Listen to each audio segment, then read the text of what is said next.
இன்றைக்கி என்ன breakfast lunch பார்க்கலாம். காலையில் டிஃபனுக்கு பூரி, நேற்று கறி குழம்பு இருந்தது, அது கொஞ்சம் இருந்தது. அதை வச்சு எங்கள் வீட்டுக்காருக்கு பூரி கொடுத்து விட்டுட்டேன். காலைல கொஞ்சம் சீக்கிரம் போயிட்டார். என் பையனுக்கு வந்து மதியானம் லஞ்சுக்கும் பூரி தான் கேட்டான். அதுக்கு வந்து முட்டை பொடி மாஸ் பண்ணி கொடுத்துட்டேன். ஏன்னா சிக்கன் அவனுக்கு கொடுக்க முடியாதுன்றதுனால பொடி மாஸ் பண்ணி கொடுத்துட்டேன்.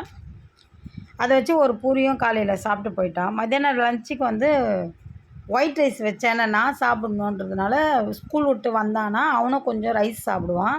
அதனால் ஒரு அளவுக்கு அரிசி போட்டு சாதம் வச்சுருந்தேன்.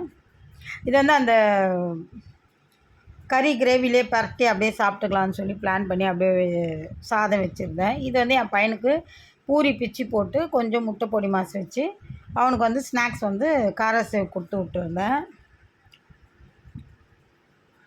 எங்கள் அக்கா வீட்டில் வந்து தக்காளி சாதம் பண்ணியிருந்தாங்க.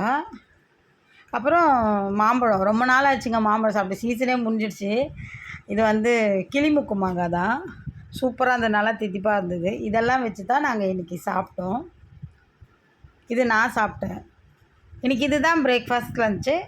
வாங்க சாப்பிட்லாம்.